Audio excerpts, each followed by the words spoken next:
Boa noite para todo mundo. Para quem não me conhece, eu sou João. E aí hoje a gente vai ter mais um momento com o nosso produto, né, a Jangada do Impacto, que ele visa trazer um conteúdo mais diferenciado para as dietas cluster 4 e 5 da rede paraense. Infelizmente só temos 11 pessoas aqui, mas espero que mais pessoas entrem no decorrer. Então chegou bagunçando aí. E aí hoje quem vai estar com a gente é o Beto, que ele foi diretor de desenvolvimento da rede barra instâncias da Brasil Júnior durante o ano 2019, pós-júnior da FECAP Júnior e uma das maiores DJs do país, e ele vai se apresentar melhor depois. Então, Beto, pode começar, que o momento é todo seu. Narrado. Massa. E aí, pessoal, tudo bom? Vocês conseguem dar uma ligadinha na câmera de vocês só para olhar os rostinhos de vocês aí? Só para não ficar me sentindo tão só por aqui. Beleza. Cadê? Tem mais gente que tá por aí, tá se escondendo. Massa. Dá um tchauzinho aí para vocês. Boa. Eu não vou conseguir ficar vendo vocês, então vocês podem desligar a câmera. Se vocês quiserem, lógico, é uma boa prática. Eu vou compartilhar aqui minha tela com vocês. Vocês conseguem ver? Vocês precisam falar, só porque eu não consigo ver vocês. Ah, não, tô conseguindo ver Sim. vocês. Vocês conseguem ver minha tela? Sim. Massa, perfeito, então. Pessoal, muito boa noite. Muito massa estar de volta, conversando um pouquinho com vocês sobre alguns temas que eu acho que são muito incríveis. Começando do começo, né? Eu sou o Beto. Eu sou pernambucano, eu tenho 25 anos. Como foi bem dito, né? Eu entrei no Movimento Empresa Júnior em 2015. Eu entrei no EJ chamada FECAP Júnior Consultoria, um EJ de gestão empresarial. E eu passei 2 anos lá, eu saí como presidente, depois eu fui do time da minha federação, da FEGEP, depois eu fui diretor de desenvolvimento e formação empreendedora e por fim, eu finalizei minha trajetória no Movimento Empresa Júnior ano passado como diretor de desenvolvimento da rede na Brasil Júnior e depois de 5 anos, né, no Movimento Empresa Júnior, eu saí e reencontrei meu propósito numa consultoria chamada Elo Group. A gente tem uma atuação voltada para gestão, tecnologia, analytics e tem um braço bem forte de governo. Então, eu estou atuando aqui com projetos voltados para o governo e bem apaixonado de continuar com esse propósito que eu desenvolvi no Movimento Empresa Júnior, que é de transformar. Então, super feliz, então, brigadão aí pelo convite. Quando a gente fala, né, de jornada para o impacto, né, eu passei, né, por uma EJ que ela tinha uma cobrança muito grande em cima de resultados, em cima de entrega, né, que foi a FECAP Júnior. Então, acho que eu consegui ter muito contato, né, com empresas juniores ao longo do ano passado, que elas tinham essa responsabilidade, né, de ser o que é alto impacto, né. E aí, para a gente começar essa conversa, né, falando dos temas que a gente vai conversar um pouquinho hoje, eu vou explicar um pouquinho para vocês qual que é a minha ideia dessa conversa aqui. Acho que o primeiro ponto é que eu preciso, para eu poder começar entendendo para onde a gente vai, eu preciso entender os objetivos de vocês, né, as expectativas de vocês. E a primeira coisa que eu queria entender de vocês, e aí eu vou realmente pedir para, como isso aqui é uma conversa, eu vou pedir para vocês ligarem o microfone, interagir um pouquinho comigo. Eu queria ouvir de vocês o que é que significa para vocês ser alto impacto. O que é que para vocês significa ser uma empresa júnior de alto impacto? Quem não conseguir falar, ligar, eu vou pedir para vocês para falarem, para eu poder ouvir. Vocês podem jogar aqui no chat também, mas eu queria muito ouvir vocês. O que é ser alto impacto para vocês, pessoal? Pode ser uma palavra, pode ser uma frase.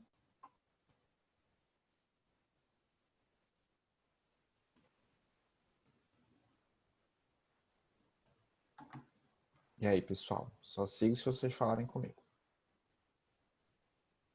Creio que alto impacto, como o próprio nome sugere, é quando tu consegue ter um impacto realmente grande, não só pelas tuas conquistas, pelas tuas ações, quanto por quem você é.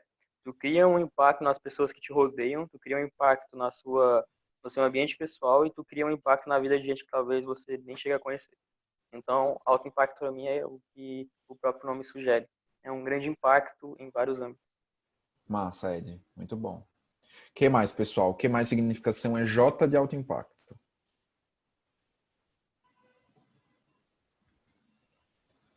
Quero ouvir vocês. Eu acho que, além disso, também vou tentar te sintetizar, mas é tipo, você conseguir atingir de forma positiva tanto as pessoas que estão na sua EJ, como a pessoa com quem você está trabalhando na sua cidade e no seu estado. É tipo, expansão, sabe? As suas ações vão Legal. tomando grandes proporções ao longo do tempo. Legal. Muito bom. Tem mais alguém que queira compartilhar alguma coisa? Eu acho que ser alto impacto significa justamente o que os meninos falaram: levar algo, levar uma solução, levar um serviço, levar Legal. uma ação que vai impactar a sociedade como um todo, que vai impactar pessoas que a gente conhece, que estão lá do nosso lado desenvolvendo aquela ação junto com a gente, mas também que vai impactar pessoas que a gente pode nem ver, que está lá no Legal. sul do país, mas que de alguma forma vai atingi-las, uma pequena ação, um pequeno serviço que a gente faça aqui na nossa região. Legal. E aí eu vou pedir para vocês, antes da gente continuar, coloca aí no chat, quando que vocês acham que esse conceito de uma J alto impacto surgiu? Coloca aí o ano que vocês acham que isso começou a ser falado, começou a existir. 2015, 2016, 2016. Que mais? Quem dá mais? Quem dá menos? 2015. Quem dá mais? Quem dá menos? Beleza. Boa. Gente, vocês acertaram, assim, né? Tô feliz por isso. De onde é que surge, né, o conceito de ser alto impacto, né? E por que eu tô falando isso? O conceito surgiu quando a gente viu que o número de empresas juniores eles estavam crescendo muito, só que quando, em termos de quantidade, né, de empresas juniores crescendo em todo o Brasil, de sul a norte, mas quando a gente entrava efetivamente no que essas empresas juniores elas estavam fazendo, elas não estavam fazendo nada, né? Elas simplesmente eram salas dentro de universidades que trancavam a porta e brincavam de gestão interna, brincavam ali de várias práticas, de várias avaliações de desempenho, pesquisas de clima organizacional internas, mas elas não faziam nada relevante para a sociedade, para o mercado, né? Elas tinham medo. Elas se trancavam pelo medo de negociar com o cliente, de vender um projeto, de executar um projeto, e era muito mais cômodo elas dizerem que estavam tendo uma vivência incrível dentro do Movimento Empresa Júnior, porque elas estavam ali com um grupo de amigos simulando de fato o que era uma empresa, né?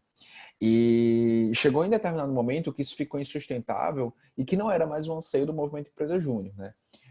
Então, pessoas que estavam envolvidas com a construção da nova estratégia da rede determinaram que se o propósito do movimento é a construção de um Brasil empreendedor, isso vai ser feito por meio de lideranças, né? Não fazia sentido a gente não formar líderes por meio de desafios. E lançando esses desafios, né, desafios não de competição entre a outra J, mas sim ela com ela mesma, foi que foram determinados goals, né? Goals dos chamados autocrescimento, né? E para que a gente conseguisse dar goals, né, compatíveis com a maturidade e a dimensão dos resultados que aquela J tinha, é que foram feitas as clusterizações, né, e definindo como o cluster 5, né, o mais alto, sendo as EJs consideradas alto impacto, porque os números justificavam que o alto impacto dentro daquela J ele era significativo, né, e que aquelas seriam um modelo para a rede. Hoje, essa estratégia ela se tornou ainda mais robusta. Vocês bem conhecem, os jogos para ser alto impacto, eles ainda são mais completos, né? Onde não só é você fazer mais e melhores projetos, não só fazer mais projetos, mas você fazer projetos cada vez. Se vocês puderem desligar o áudio, isso é bem importante, pessoal. só para não me atrapalhar aqui um pouquinho. Mas tá tudo bem. Para que, enfim, não só os números, né, enfim, não só a quantidade de mais projetos serem feitos, mas que a gente consiga, de fato, se consolidar como uma rede conectada, cada vez mais conectada, gerando soluções integradas, né? E que essas conexões e esses mais projetos, eles de fato sejam melhores, né? Eles de fato geram impacto relevante, né? E o alto impacto significa que aquelas EJs que elas têm uma completude, né, de todos esses goals a serem alcançados, a ponto que elas podem ser referências para a rede, né? Elas devem ser espelhadas, né? Porque uma J Cluster 5, né, ela alcança e alto impacto, ela alcançou uma série de goals, né, que fazem com que ela alcance esse título. E eu acho que o grande questionamento que a gente precisa se fazer é que, se a gente está falando de EJs que devem ser exemplo para toda uma rede, e se todas as EJs do MEG elas fossem iguais à sua EJ, a nossa visão de rede, a nossa visão de estar mais fortes e conectados em todo o Brasil, formando líderes que fazem mais projetos de alto impacto, ela seria alcançada de fato? Se todas as EJs, se todas as mais de 1.140, que agora deve ser bem mais, já deve estar em 1.200, fossem igual à sua EJ, você estava feliz com o Movimento Empresa Júnior?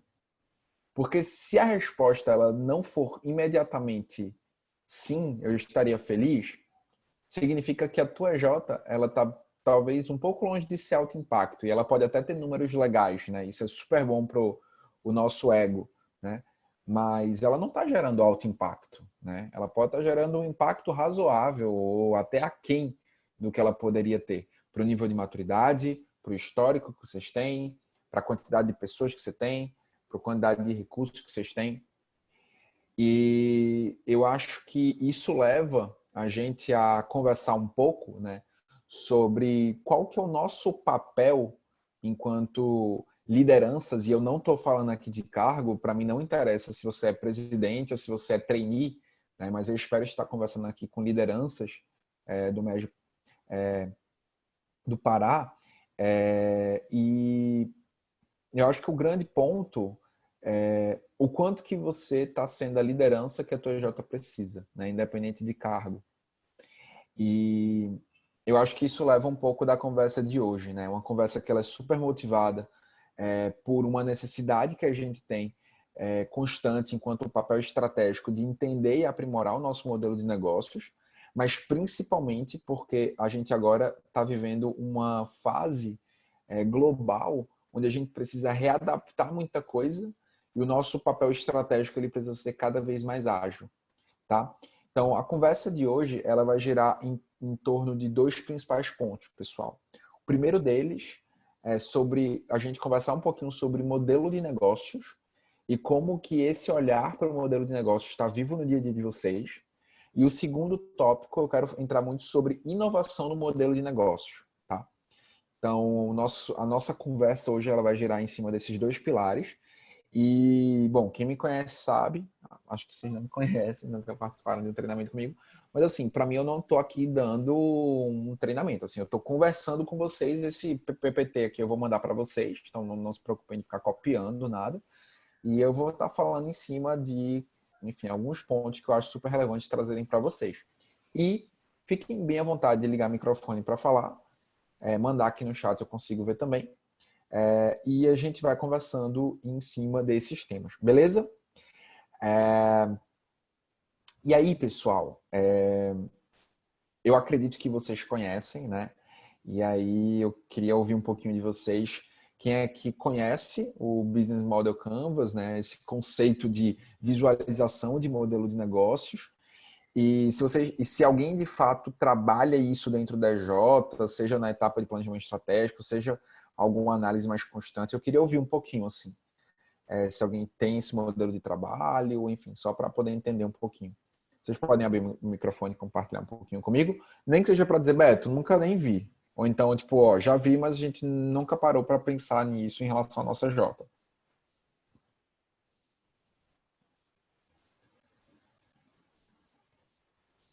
Eu só sigo quando eu vi alguém.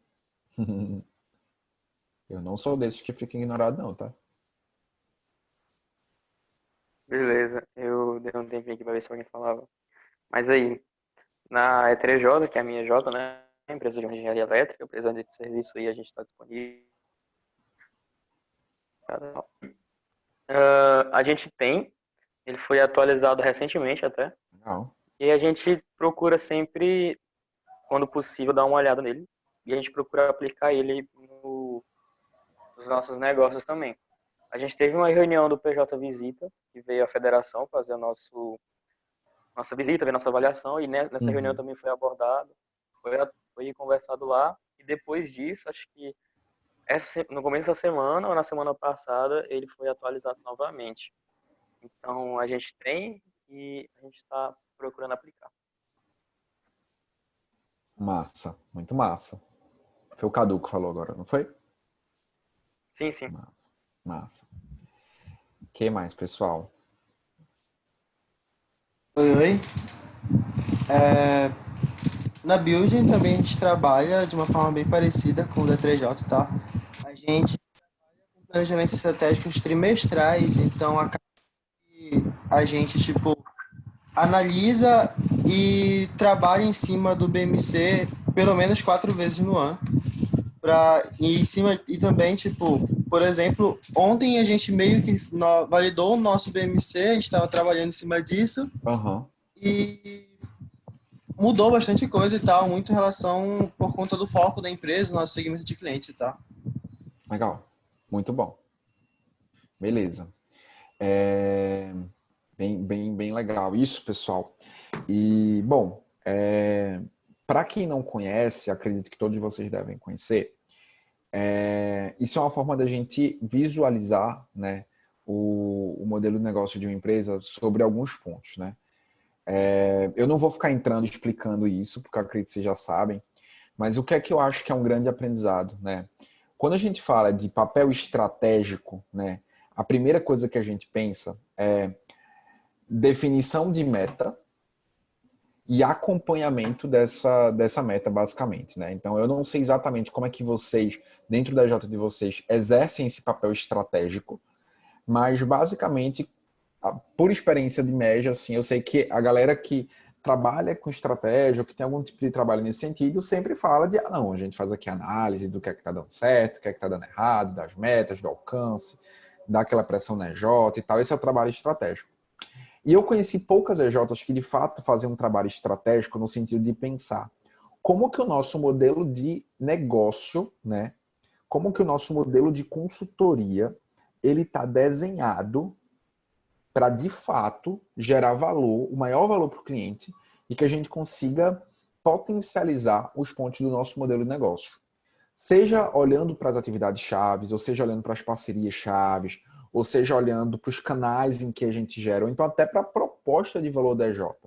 Eu vi poucas EJs, de fato, discutindo sobre isso no seu dia a dia, né? Ou então, quando discutem no momento de planejamento estratégico, e elas esquecem até, sei lá, 1 ano, 2 anos depois, quando elas vão abrir aquilo como se fosse simplesmente algo que, sei lá, a gente constrói e deixa engavetado porque isso não diz nada pra gente, né? Só que quando a gente está falando de adaptações, né, e de um trabalho mais estratégico, é essencial que a gente parta olhando para o que de fato é a nossa J, né? O que de fato é aquele negócio. E tem alguns pontos, né?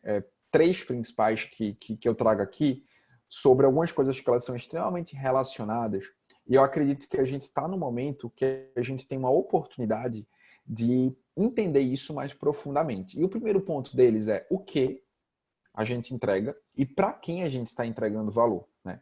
Que é a visão que desde qual que é o segmento de cliente que a gente tem, né? Qual que é a proposta de valor que a gente oferece e qual que é o canal que a gente entrega isso e como que a gente se relaciona com esse cliente, né? E aí, o que é mais fácil, né, nesse momento, né? E o que são principais erros, né? A gente não sabe quem é o nosso cliente, né? No sentido de algumas EJs de alguns segmentos simplesmente se atira para todos os lados, né?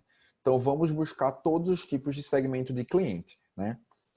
Se você, assim, eu super entendo que não necessariamente você precisa fechar um único, vou só trabalhar com escola, ou vou só trabalhar com clientes de, enfim, tal segmento.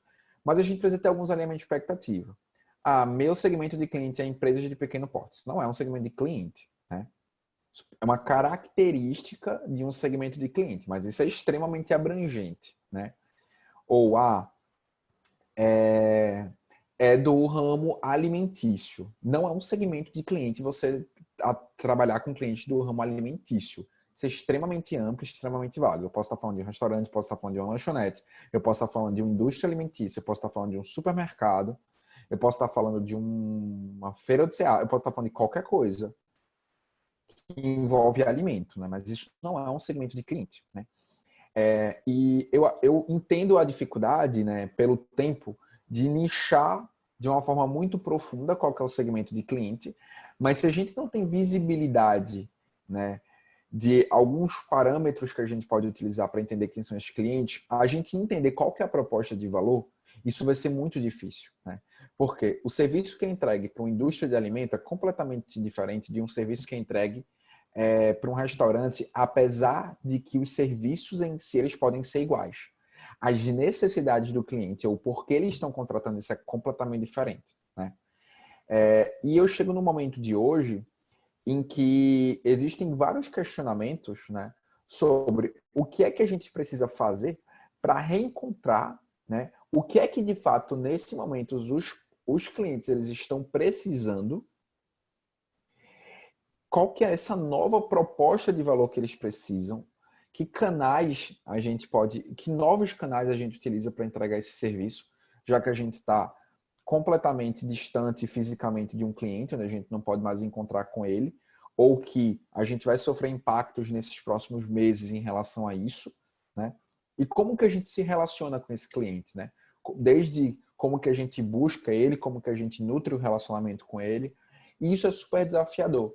Só que isso é um questionamento que a gente tem que estar se fazendo nesse momento, principalmente, porque se a gente acredita que a gente vai ter uma linha uma linearidade no formato em que a gente estava trabalhando, isso não vai ser, isso vai ser uma inverdade, né? Muito provavelmente, mesmo que vocês tenham uma clareza de segmento de cliente, talvez a proposta de valor que vocês tenham para ele já não é mais compatível com o que ele precisa, tá? Então, eu acho que alguns questionamentos eles são muito importantes para estar se fazendo agora, como, por exemplo, dado o meu know-how enquanto EJ, dado a minha zona de conhecimento, o que é uma necessidade que esses possíveis novos segmentos de cliente eles possam ter, né? O que é que de fato eles precisam? Que segmentos vão ser inviáveis agora de eu estar atuando, prospectando, eu vou estar dando murro em ponta de faca, mas também quais são aqueles que estão se beneficiando disso, né? Enfim, a gente pode entrar em alguns exemplos, mas eu acho que isso é um exercício importante no sentido de a retração de consumo, isso está muito baixo. Isso vai afetar uma série de nichos de mercado, né? De segmentos de mercado. Dentro dos que são menos afetados ou que tiveram um pouco mais de estímulo, isso tem várias pesquisas, tá, pessoal? Então, tipo, hoje o que as consultorias mais estão fazendo, então, tô falando de McKinsey, de Bain, ou então empresas de cartão como a Elo, né? Elas estão fazendo vários estudos constantes, né, do que está caindo, do que está crescendo, e vocês podem pegar esses recortes, né, esses materiais, para vocês poderem ter visibilidade do que é que está mesmo embaixo, o que é que está mais em alta. Ou então vocês já começam a fazer algumas projeções em relação a quando a crise diminuir, o que é que vai estar acontecendo com essas empresas e o que é que elas podem vir a precisar. Então vocês podem estar olhando aí para um ciclo de curto prazo ou médio prazo, tá? Mas é essencial que a gente, enfim, parta do que a gente está entregando e para quem a gente está entregando valor, como um dos pontos mais estratégicos que vocês podem ter. Tão estratégicos como ter as metas de projetos, de faturamento, de NPS, é ter essa conceituação muito clara para que vocês consigam nortear o trabalho de vocês e aprimorar internamente vários pontos. A gente pode entrar um pouco nessa conversa. Até aí faz sentido, pessoal? Quiserem abrir o microfone, alguém fazer alguma pergunta? Nortear. Não entendi. Nortear é o nome do evento, né, de vocês. Beleza. Pra mim tá fazendo sentido, assim, eu tô achando bem legal, tanto a forma de apresentação quanto a forma que tá sendo falada. Obrigado, Cadu. Massa. E aí, um outro ponto super importante nesse momento, né, é a gente olhar o por quanto a gente entrega valor, né? Então, existe uma estrutura de custos, né, e um modelo de monetização, vamos dizer assim, que ele também vai precisar ajustar. Então, eu acho que nesse momento é bem estratégico vocês olharem para os modelos de monetização. Então, eu estou falando desde condição de pagamento, a poxa, se existe uma retração forte agora, como que vocês podem estar com condições de pagamento, os formatos que beneficiem e proporcionem que vocês entreguem melhor valor para os clientes, né? E utilizar da criatividade para conseguir ter argumentos de negociação, né? E escoar, né, as possibilidades de serviço de vocês para o mercado, mas também olhar para as estruturas de custo, né? Então, ter muita atenção com caixa nesse momento, pessoal. Porque eu acho que todas as definições de caixa mínimo assim foram redefinidas, né? Porque alguns custos eles vão se manter, de certa forma. Eu entendo que custos de empresa júnior eles são bem menores, né? E principalmente nesse momento onde tudo é retraído, vocês também estão achando menos, mas vocês precisam ter esse olhar estratégico para as finanças da EJ, né? Desde projetar o quanto que isso vai estar entrando, o quanto que o caixa hoje ele consegue sustentar a empresa por um tempo e por aí vai. E eu acho que quando a gente fala de uma empresa júnior de alto impacto, a gente está falando de ter estruturas de custos cada vez mais inteligentes, né? Então, desde que tipos de investimento vocês estão fazendo para vocês conseguirem aprimorar o negócio de vocês, e aí eu estou, enfim, né, ignorando um pouco essa fase de Covid, mas olhando a longo prazo, que tipos de investimento vocês vão estar fazendo, né, com caixa de vocês, que vão gerar ainda mais retorno financeiro, né? Então, quando a gente entra em estrutura de custo, a gente entender o que de fato dá para a gente talvez terceirizar ou talvez implementar. A gente está falando de plataformas para proporcionar um melhor ambiente de trabalho. A gente está falando de benefícios, né, que os membros da EJ podem ter para conseguir ter um melhor formato de trabalho, para conseguir ter um modelo de trabalho um pouco mais confortável. A gente está falando aqui de investimentos para estabelecer pontos de contato com a rede, né? Então, quanto que a EJ ela consegue dar suporte para os membros estarem presentes nos eventos que vão rolar, enfim. Enfim, toda essa conjuntura de estrutura de custos que ela é super importante, né? Para que a gente consiga ter esse olhar, né? E aí eu estou falando um pouquinho assim, ignorando um pouco do Covid, porque eu sei que isso mexe muito com qualquer tipo de investimento, mas quantas vezes você, enquanto líder, e aí eu estou falando talvez até pessoas que têm um cargo mais gerencial, estratégico dentro da EJ, o quanto que isso está sendo visto, assim, né? Os investimentos que a EJ está fazendo. Poxa, quanto que essa meta de faturamento ela está sendo refletido nas melhorias que a gente está trazendo internas dentro da EJ, né? Eu acho que isso é super importante de estar sendo visto, olhando para próximos passos, mas também é super importante estar olhando para o curto prazo e como que isso está tendo estrutura de base. E aí um terceiro grande bloco de pergunta, quando a gente olha para, assim, não sei também quem conhece, mas esses pontozinhos assim que são amarelos, pessoal, são esses pontos que eu estou falando, né? Estrutura de custo, modelo de receita, enfim. E como que a gente entrega valor, né? Que entra aí a parte super pragmática disso tudo, né? Falando quando a gente fala sobre quais são as principais atividades, né, os principais processos que a gente tem, as atividades chaves, né, as parcerias chaves que a gente estabelece, né, enquanto EJ. Basicamente é quando a gente olha para a nossa operação, né, para o que de fato a gente está fazendo, como que a gente está fazendo basicamente. E aí é super importante essa pergunta, porque a gente começa a falar de eficiência, né? Então, não só o que é que eu entendo o que é que o meu modelo de negócio, né, e as soluções que eu estou prestando, a minha proposta de valor, né, e as soluções que eu estou entregando, mas eu também preciso entender o que é que dá base para tudo isso, né? Como que eu vou conseguir ter uma operação ali que, de fato, entregue esse valor. Então, esses novos desafios que vocês estão olhando, eles vão precisar que existam novos formatos de trabalho também, né? Isso vai refletir no dia a dia da EJ, né? Vocês estão entrando num formato um pouco mais remoto, em que, desde que algumas metas que vocês tinham, algumas atividades, elas talvez precisam ser revistas, porque talvez elas não vão ser prioridade nesse momento, ou então algumas coisas, algumas rotinas, elas vão precisar se ajustar para poder comportar, né, o modelo de trabalho um pouco mais remoto, e, de fato, explorar a criatividade para que a operação da J ela não pare nesse momento.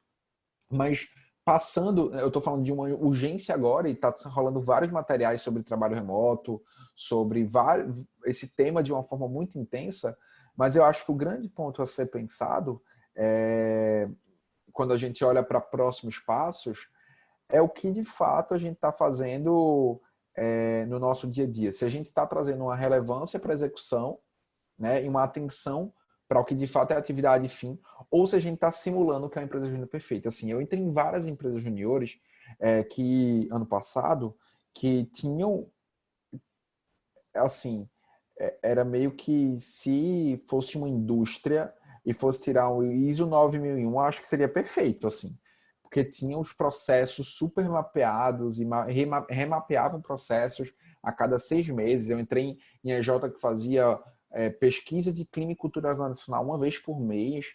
Eu entrei em EJ que fazia uma avaliação de desempenho que durava 3 meses.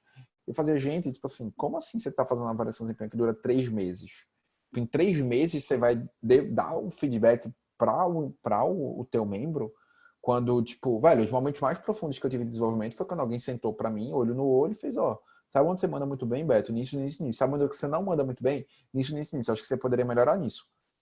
Porra, para mim atendeu a necessidade que eu tinha ali, sabe?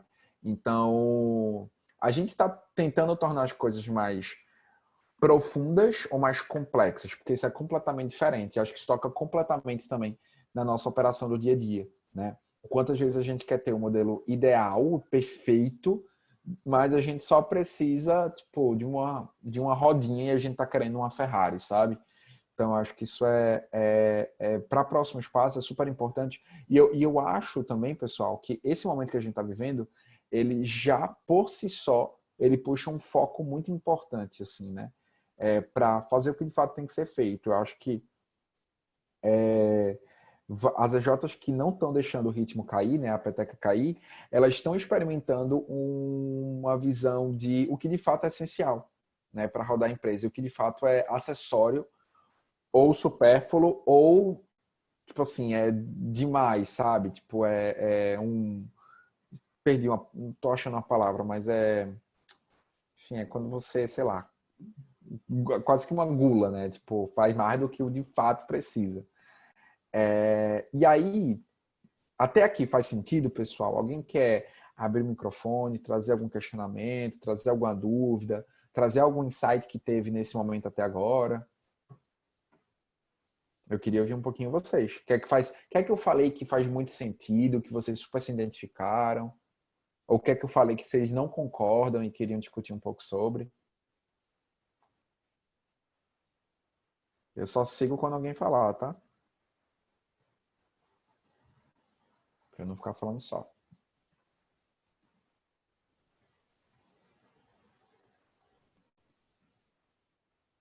Alô? Será que eu caí? Não, amigo. Ah, Eu acho que eu gostaria de falar da parte que tu falou do do faturamento e com relação ao investimento na EJ, né? Tipo, foi o ponto assim que eu gostei muito, porque Legal.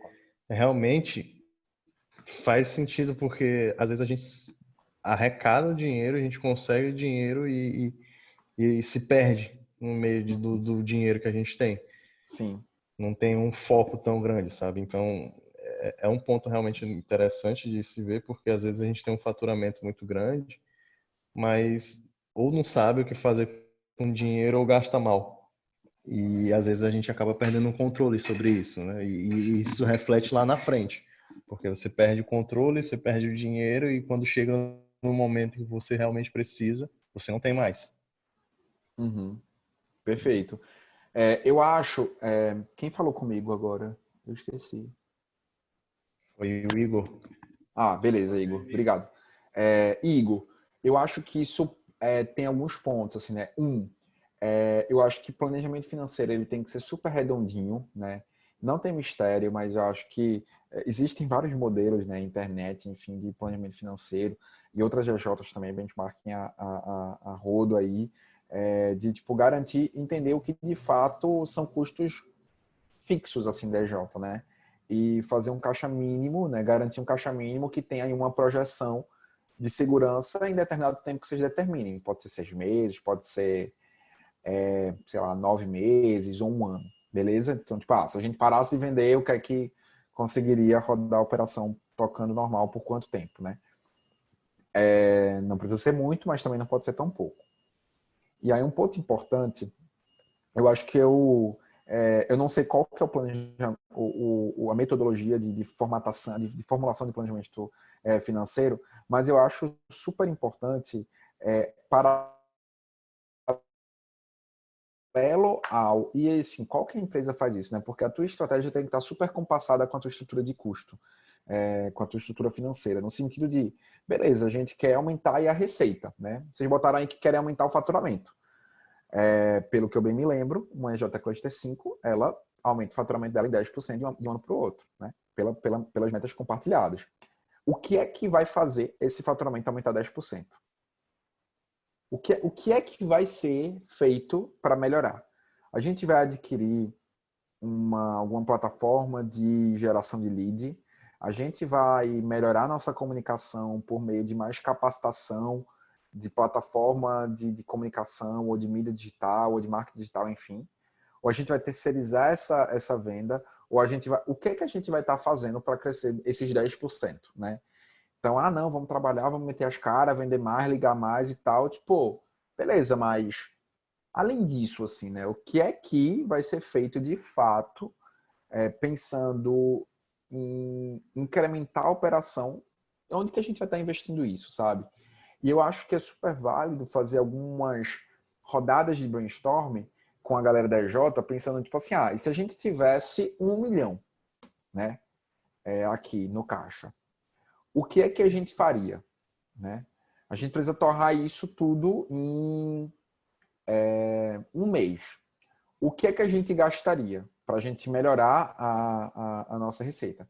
E a galera ia jogando ideia maluca, assim, tipo, coisas extraordinárias. Podem ser tipo de reconhecimento para os membros, pode ser de engajamento, ou pode ser de plataforma, pode ser de não sei o que, pode ser de contratação, de terceirização, não sei o que. A galera vai. E aí dá para fazer um processo de agrupar, priorizar, identificar os potenciais pontos de investimento que eles são interessantes, né? Então, existem algumas EJs que elas têm vários investimentos que são super bacanas, assim, que são levados para os membros e que são levados para os projetos, enfim, seja um investimento que vai tocar em metodologia, seja, enfim, execução, ou então condições de trabalho, enfim, vários pontos, e isso é super importante de estar vendo.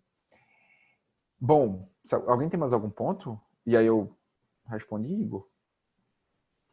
Respondeu sim. Muito obrigado pela Massa. fala também, foi muito bom, gostei. Ai, gente, vocês são fofos. E aí, pessoal, a gente falou um pouquinho de modelo de negócio, assim, de uma forma bem simples.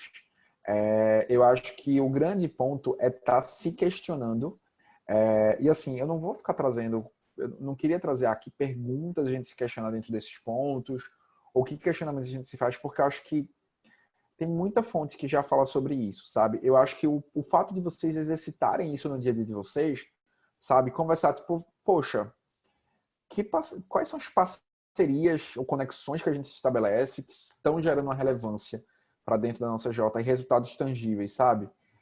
Ou então, que processo... Enfim, fazer esses questionamentos, eles vão ser muito importantes, mas a gente precisa entrar neles com o mindset de divergir a ponto da gente trazer novas ideias e novas possibilidades, mas também de convergir e a gente, de fato, ter o encaminhamento de inovação. E aí, pessoal, eu queria conversar um pouquinho sobre inovação com vocês, né? E aí eu vou trazer para vocês, isso é um material da FEGEP, tá? Eu peguei algumas coisas com eles. Isso vem de um livro, é um livro chamado Os 10 Tipos de Inovação. É de uma consultoria chamada Doblin, recentemente não, acho que foi em 2016. Ela foi adquirida pela Deloitte, se eu não me engano. Acredito que ainda deve ser da Deloitte. E eles são... Não lembro do nome deles são agora. Mas eles fizeram um estudo, né, onde basicamente eles mapearam quais são os tipos de inovação que as empresas elas geralmente fazem, né? Ou como que as inovações que as empresas fazem, elas se agrupam em determinados aspectos, tá?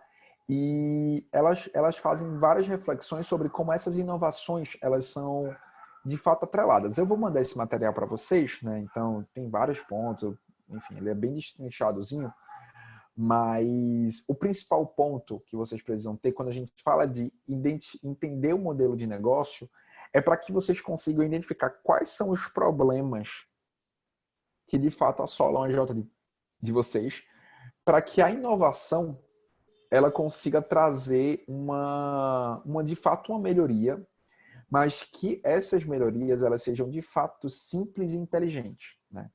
Então não adianta vocês serem drivados por complexidade. Gente, a gente explicar o que a gente faz já é muito complexo. Eu até hoje não consegui explicar para minha mãe o que é que eu faço, o que é que eu fiz nesses últimos 5 anos.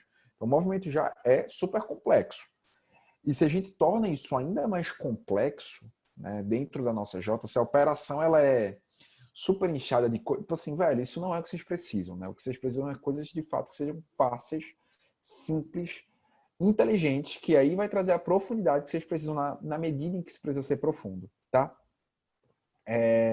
E aí eu acho super legal, né, que esses tipos de inovação, eles são 10, né? E eles são agrupados em 3 categorias, tá? Existe a categoria chamada configuração, tá? Então, essas inovações, elas vão olhar muito mais para o interno, tá? Então, elas vão olhar muito mais para uma visão processual de estrutura da empresa, tá?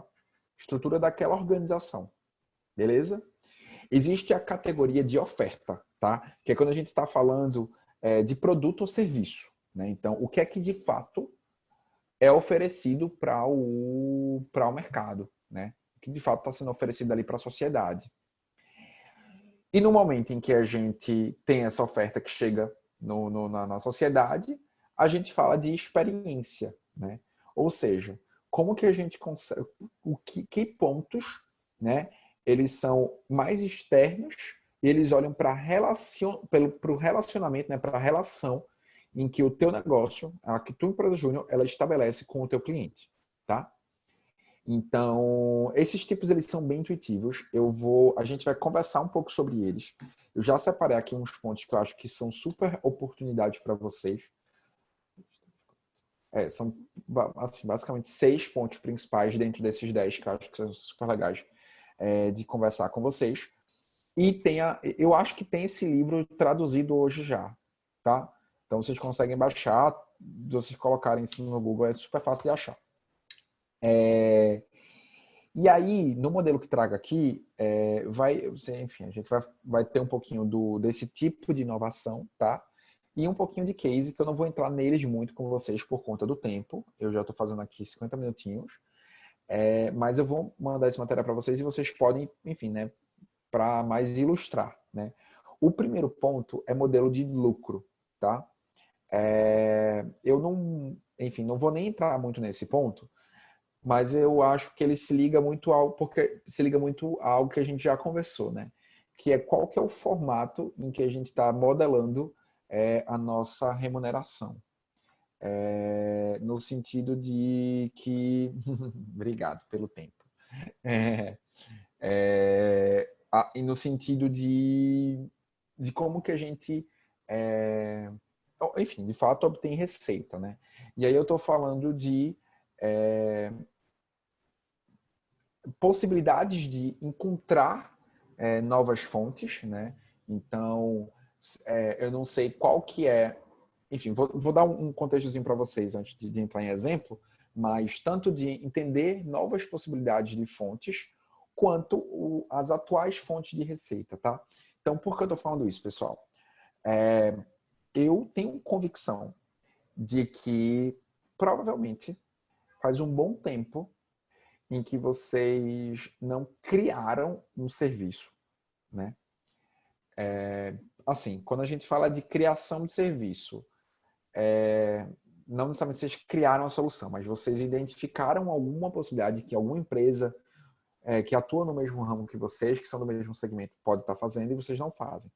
Ou então, vocês fizeram ali, executaram um projeto com um tipo de cliente, vocês entraram dentro do negócio daquele cliente, para quem trabalha com, né, com empresa, né, com business, né, não com pessoa física, mas ou então até com pessoa física, mas vocês entenderam que aquela pessoa precisa, vocês viram várias oportunidades que vocês tinham em relação àquela metodologia que vocês estavam usando, ao serviço de vocês, mas ficou por aquilo mesmo.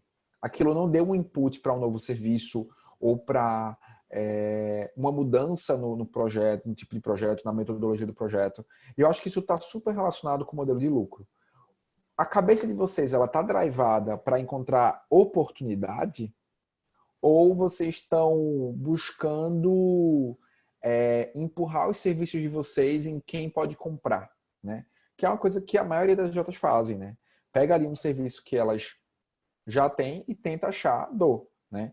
Então, até o modelo de diagnóstico, você vai induzir o cliente a ver a necessidade que ele tem, de fato, de contratar aquilo. Nada contra. Mas existe uma oportunidade que vocês têm de fato, estar modelando a solução de vocês para entregar o que, de fato, aquela pessoa precisa, né? Nem que isso seja necessário, talvez, vocês pegar uma metodologia que talvez tenha 6 etapas e vender só 2 etapas para aquela pessoa, porque de fato ela só precisa daquelas 2 etapas. Sei lá, mas na minha etapa vai ter treinamento, vai ter assessoria por... Não, aquela pessoa ela vai conseguir aquelas 2 etapas funcionar bem e pode atender a necessidade dela e talvez vocês vendam mais fácil, ou talvez, enfim, algo nesse sentido. Ou então, o próprio modelo de receita que vocês podem estar buscando, né? Poxa, quando a gente fala de condição de pagamento, ou como que vocês conseguem, nesse momento é super importante isso, né? Dinamizar a condição de pagamento do cliente, mas como é que, poxa, o formato de pagamento ele pode se tornar um ponto mais atrativo. Vou seguir porque tem alguns outros pontos que eles são bem legais, assim, bem profundos, como esse aqui, né? Que a gente está falando de networking. Como que empresas elas podem se conectar entre si para agregar valor. E isso é uma necessidade que o MEG encontrou para trazer uma maior relevância para as soluções que são prestadas, né? Que é quando a gente se conecta com outras pessoas, com outras organizações para gerar valor, né? Então, poxa, tem super cases em relação a, por exemplo, aqui a Natura utilizou de pessoas em universidades, em pesquisadores, estudantes, empreendedores, enfim, para criar inovação na marca, né? Um super exemplo, né? Eles investem muito nisso, mas eu acho que super casa também com a necessidade que a gente tem enquanto movimento, que é como que a gente está de fato se conectando com outras EJs para construir soluções integradas, né? Ou então, existe a possibilidade de terceirizar alguma operação da tua EJ com alguma outra EJ. Então, já vi EJ que contrata outra J para fazer o processo seletivo ou para fazer o gerenciamento financeiro, né? Existe um conceito de BPO, né, que é o Business Process Outsourcing, né, ou seja, terceirizar atividades da empresa para outras empresas que só fazem isso. Então, sei lá, assessores financeiros que só vão ficar responsáveis por fazer isso. Enfim, ou então comunicação, né, toda a parte de comunicação da EJ, ela pode ser terceirizada para uma outra empresa, né? Seja, enfim, uma empresa júnior, ou enfim, uma empresa, enfim, outra empresa, enfim. Ou então se conectando com parceiros, por exemplo, uma coisa que a minha EJ fazia era ter uma parceria com uma empresa que, em determinados momentos, ela poderia terceirizar atividades que sejam de mão de obra, e ela comprava as horas de consultor da gente, porque era mais barato do que ela ter um funcionário a mais, e ela conseguia ali enfim, atender as necessidades de operação que ela tinha naquele momento. Né? Isso é uma super possibilidade. E eu acho que super faz sentido, né, para a própria estratégia em rede, quando a gente olha para como que a gente está se conectando e por aí vai. Outro ponto, né, que ele é super, super importante, assim, eu sou super crítico disso em relação estrutura, né? Internamente, a estrutura ele é um super ponto de aprimoramento e a gente às vezes não para pensar como isso é super estratégico, né? Como que a gente está de fato alinhando os talentos, os ativos, enfim, tudo que a gente tem de recurso dentro de uma empresa, dentro da EJ, para de fato entregar. Quando que a gente sabe que tem uma super oportunidade de melhoria? Cara, se você tem, eu já vi EJs que tem, sei lá, tem 3 pessoas no financeiro, sabe? 4 pessoas no financeiro. E elas gerenciavam um caixa que não chegava nem a 200 mil. Gente, que é isso? Tipo assim, que tanto dinheiro vocês estão administrando, sabe? O que é que vocês tanto estão fazendo? Poxa, acho que precisa de meia pessoa para fazer isso que vocês estão fazendo, sabe? Tipo, se vocês calcularem a hora. E aí, não, mas porque a gente pode inovar aqui, mudar a plataforma. Assim, as pessoas ficavam mais procurando chifre na cabeça de piolho para justificar o fato de ter pessoas ali naquela área do que de fato estava fazendo algo relevante, né? Que de fato a Jota precisava. E eu acho que nesse momento é super importante dar super visibilidade de como que a estrutura ela está casada com a estratégia, né? Se eu tenho uma estratégia onde todos os meus goals eles são, eu tenho um goal de faturamento, eu tenho um goal de número de projetos, eu tenho um goal de NPS, cara, óbvio que tipo, toda a minha estrutura ela tem que estar voltada para a atividade de fim, né? Eu tenho que ter pessoas muito mais no front. Por exemplo, hoje eu trabalho, pessoal, na Elo Group, que é uma empresa de consultoria, tem cerca de 400 pessoas são consultores dentro da empresa, e eu juro a vocês, tem 3 pessoas que cuidam de pessoas. O time de people, né, o time de pessoas, tem 3 pessoas que cuidam de tudo, né?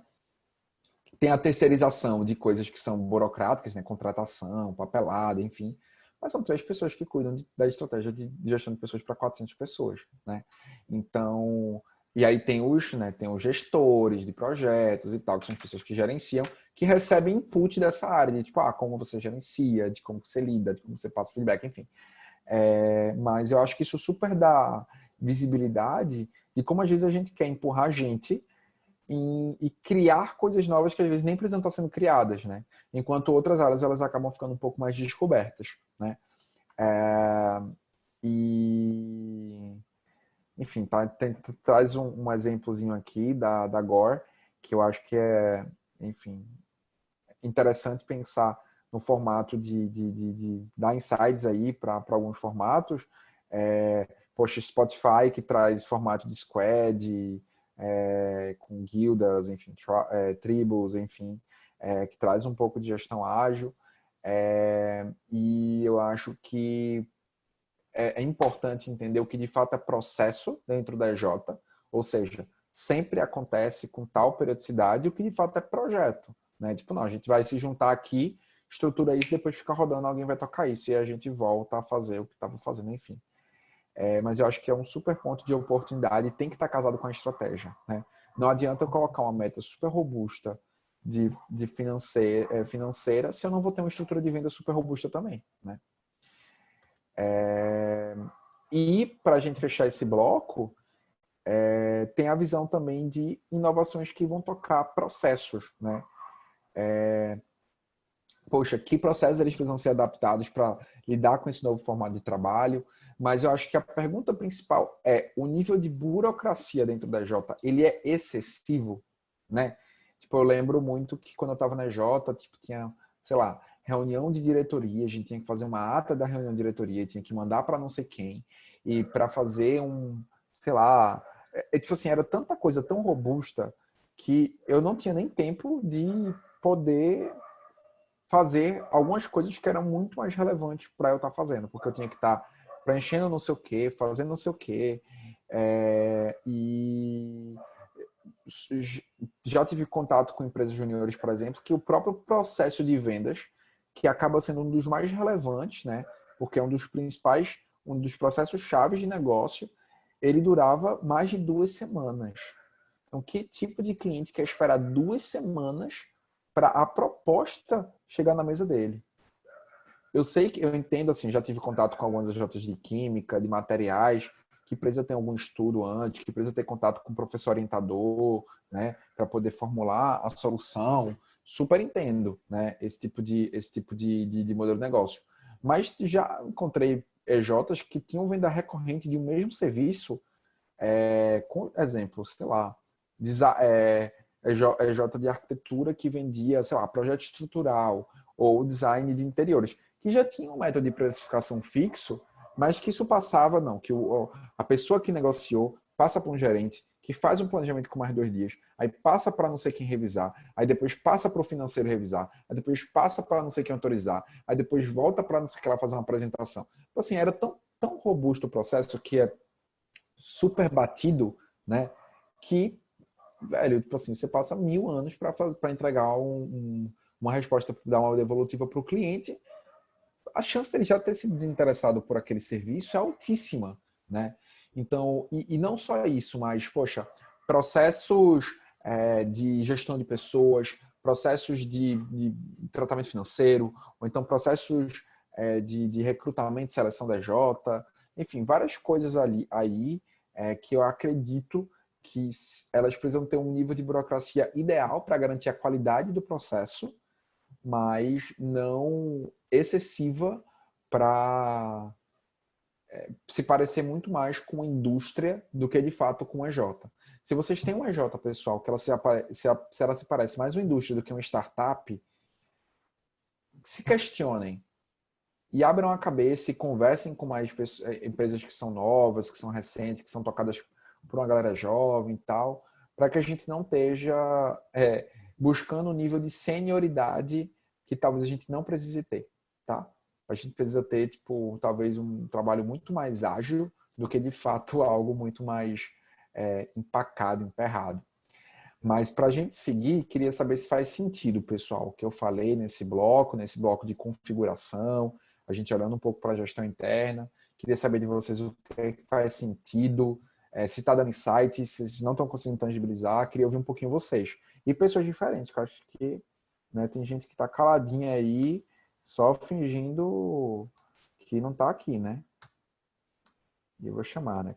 Camila, Robert, Emily, Thaís, tem uma galera aí. Vamos embora, pessoal. O que é que está na cabeça de vocês? O que é que faz sentido? O que é que não faz sentido? Queria ouvir um pouquinho vocês. Eu falei no início, né? Um pouco, mas eu gostaria de falar agora de novo. Faz total sentido, na verdade, tudo que está sendo dito. Inclusive, a gente está comentando no grupo da diretoria da RJ enquanto a gente está aqui. Comenta aqui comigo então, quero saber. Realmente está surgindo assim uns insights muito bons em relação ao que a gente realmente quer propor como empresa júnior e se a gente está conseguindo propor aquilo que a gente julga como certo e julga como é que eu posso dizer, como o nosso real propósito de empresa júnior mesmo. Perfeito. Então, eu queria, inclusive, agradecer, porque a gente estava até brincando. Meu Deus, ele estudou a nossa empresa, será? Eu estudei. Então, só para para falar que realmente está fazendo sentido e a gente está conseguindo, assim, ter insights bem legais. Legal. Sensacional.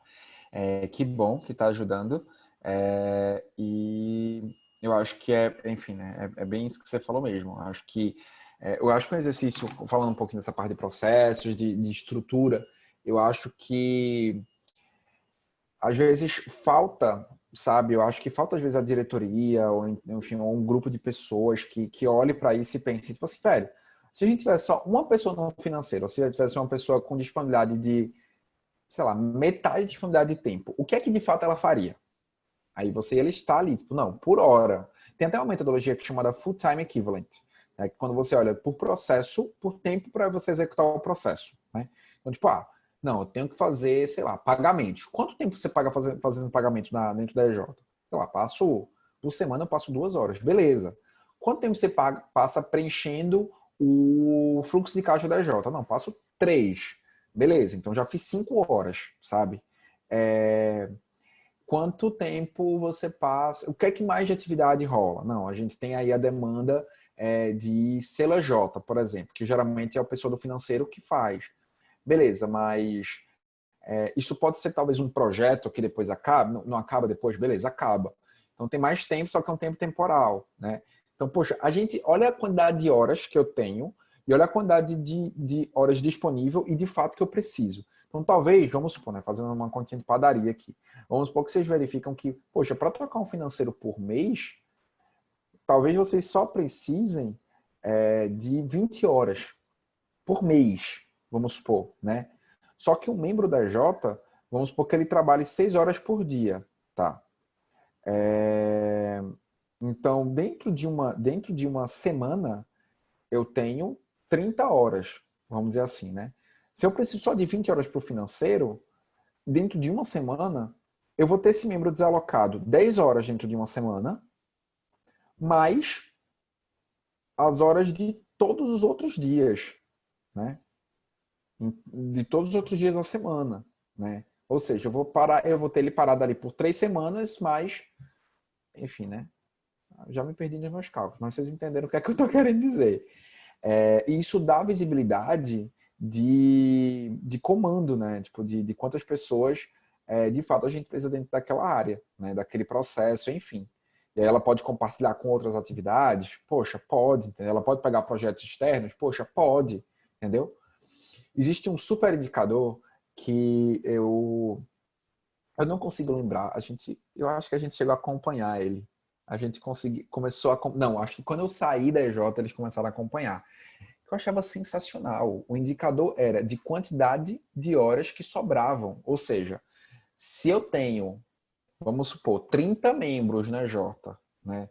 Vamos supor, eu tenho 30 membros. A expectativa que a gente tem é que eles trabalhem 6 horas por dia.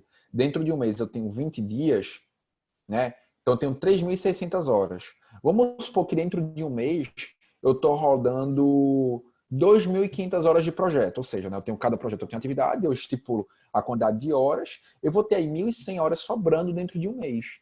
Ou seja, se eu for ver a quantidade se é 6 horas, né, por dia, eu tenho aí 30 membros, é como se 30 membros tivessem passando 6 dias dentro de um mês sem fazer nada, né? Ou seja, isso dá margem para você olhar, poxa, tipo, enfim, calma, gente, eu não tô querendo dizer que agora vocês têm que controlar a hora de tudo, não. Tô só dando insights assim para vocês olharem para a estrutura e tal, e para processo, ver o que de fato é necessário. Vocês não precisam ficar calculando tudo, não, pelo amor de Deus, tá? Então vocês vão acabar também colocando. Eu já vi a Jota que tem relógio de ponto, achei super engraçado. Mas enfim, sem julgamento. Se algum J aqui tem horário de ponto, tudo bem. Vamos lá. Alguém quer trazer mais algum ponto, pessoal? Antes da gente seguir? Já temos aí 1h10. Oi. Oi, tô te ouvindo. Oi. Não, eu só queria também falar, porque no caso tu fica pedindo feedback, né? Que isso fez muito sentido, porque aqui a gente tá tendo que competir bastante com as empresas seniors, enfim, Senhores. da nossa área, sabe? Tipo, a gente trabalha com fotovoltaico e sempre estão surgindo algumas empresas que elas são bem novas e com um preço absurdamente baixo. Claramente um Uhum, serviço, assim, meio duvidável, sabe? Mas que os clientes uhum, acabam optando por elas. uhum. E aí, em relação à burocracia, sabe? Tu falou, assim, deu muito o que pensar em alguns pontos. Excelente. Nisso que você falou, eu acho que a gente já entra no próximo ponto, que eu acho que super está casado, né? Que a gente fala de quando a gente entra de fato no que de fazer gato logo. Eu não sei o que é fazer gato logo. Eu nem sei o que é. Isso, depois você me Gato explica, deve é ser uma uma gíria de parada cera. legal, vamos deixar em off Ah, aqui. entendi. Tá bom. Que quando a gente entra em oferta, né? Exatamente o que você falou. É, que num cenário onde você está vendendo uma coisa, e aí a gente sai de estrutura, pessoal, e a gente entra aqui em oferta, ou seja, a gente está falando do produto, a gente está falando do serviço, né? E quando a gente tem concorrentes que estão fazendo a mesma coisa que a gente está fazendo, qual que é o diferencial? Que de funcionalidade o nosso serviço tem que o deles não tem? Eu vou dar um super exemplo para vocês, pessoal. Eu tive um ex-membro da minha Jota que foi contratar um serviço para o avô dela, para o negócio do avô dela, e ela negociou com duas AJs aqui do estado, né? A minha e a AJ, eu sou da estadual, e a AJ da federal, né? Que é a CE Consultoria, também é uma AJ super conhecida. E eles contrataram com a CE porque o produto ele era mais caro, só que a explicação, a explanação, o acompanhamento, ele foi tão profundo que o nível de confiabilidade que exerceu para o cliente foi muito grande, a ponto deles contratarem esse outro serviço. Né? Então, que tipo de funcionalidade o teu projeto ele vai ter? Ou vocês já passaram para... de nada, querido. Depois você assiste a gravação. Vai lá, Léo. Que de fato tem aí o entrega, beleza, a gente tem um produto parecido, mas qual que é a diferença? Tá clara a diferença de vocês? Vocês conseguem oferecer algo que seja extra, sei lá, uma assessoria, alguma manutenção diferenciada, ou algum estudo extra que ele vai ter sobre comporta, sei lá, energia, sei lá, o que danado vocês vão pensar. Mas enfim, que dá para incrementar, né? Ou então a entrega dela vai ser mais rápida, ou então a entrega de você está mais longa ou está mais rápida e por isso justifica o preço ser um pouco maior, sabe? Então eu acho que são esses pontos que eles são super importantes e eles são estratégicos e eu não vejo muitas AJs discutindo isso na conversa da estratégia. Conversa muito sobre a meta. Incrível. A meta tem que jogar lá para cima mesmo. Mas eu acho que não adianta jogar para cima se não tem uma discussão sobre beleza. E o que é que vai fazer ela alcançar? Né? O que é que vai fazer a gente alcançar ela lá em cima? Né? Que é tão importante quanto. Né? E aí um outro ponto sobre isso é o próprio sistema de produto. Né? Que foi o que eu comentei agora. O exemplo da Microsoft, né? Os softwares dentro do pacote Office eles eram individuais, né? Tipo, você pode contratar aqui o Word, o PPT, não sei o que lá.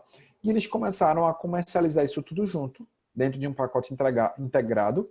Eles fizeram condições. Por exemplo, a compra, você pode comprar individual, tem a compra para estudante, tem a compra para empresa, tem a compra família, que você pode colocar até 6 usuários.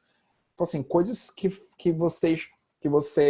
você vai querer fazer com que, sabe quando você acaba comprando mais, porque parece que está em promoção? E eu acho que isso dá super insight para alguns pontos da nossa Jota, né? Então, existe uma estratégia chamada anzol de peixe, né? Que você vende algo menor para depois você vender algo maior. Eu já vi a Jota, por exemplo, vendendo diagnóstico só. Não, primeiro a gente vende o diagnóstico, a gente consegue entrar aqui dentro da empresa a um preço super acessível, a gente entende o que de fato eles precisam com maior profundidade, tem um contato mais aprofundado com o cliente, depois a gente chega com proposta maior, sabe? Ou então, faz olhando para essa ótica de projeto conectado, né? Tipo, talvez você tenha um produto que tem uma outra empresa júnior que pode complementar a sua e você vende o pacote, né? Um serviço que é de fato compartilhado, está super atrelado. Ou então você vende quando você termina, você já sabe que aquela necessidade desperta uma outra necessidade do cliente. Por exemplo, eu venho de uma J de administração onde super fazia sentido a gente fazer a estruturação financeira do cliente, mas depois de 1 ano, 6 meses, a gente voltar e vender uma análise financeira. Tipo, ó, você está registrando direitinho? Tá, né? Vamos fazer uma análise? Vamos ver como é que está a tua estrutura de custo, como é que está esse modelo. E, poxa, isso é um outro serviço que você vende depois, sabe? Existem também conceitos de trilha de consultoria, né? Então, tipo, numa ótica de ainda numa pegada um pouco de gestão, mas pode usar para comunicação, enfim, para várias outras coisas. Um exemplo de comunicação, por exemplo. Poxa, você pode vender primeiro um gerenciamento de mídias sociais, mas depois você pode vender, sei lá, um plano de marketing. Ou então você depois pode vender uma reestruturação da identidade visual, se a identidade visual não for tão legal. Então, materiais, enfim, uma coisa pode complementar com outro serviço. Você pode vender isso separado. Isso faz com que você venda um produto mais rápido, porque o valor talvez seja um pouco menor do que a solução completa. E isso pode te trazer diversos gatilhos. Por exemplo, tem vários estudos de neuromarketing, né, que falam sobre a batata média, né? Porque você nem quer comprar pequena, mas você também não quer comprar grande, porque às vezes você acha que é demais, né? Então, às vezes, o custo-benefício de comprar média parece mentalmente ser um pouco melhor, né? Então, não é que e não é ruim você não vender muitas grandes, porque talvez o tamanho grande da batata só exista para a gente vender o menor, o médio, no caso. Ou então o tamanho pequeno só existe para a gente vender o médio, entendeu? E dá para pensar nesse tipo de coisa. Até aqui enfim, é um blocozinho que ele tem esses 2 pontos, né? De oferta, sistema de produto e desempenho de produto. E aí, para a gente entrar em experiência, queria também fazer um follow-upzinho com vocês. Tá tudo bem? Se eu posso seguir? Se tem alguma dúvida? Como é que vocês estão vendo minha câmera? Às vezes eu esqueço que tá com a câmera ligada. Aí pega caneta, pega não sei o quê.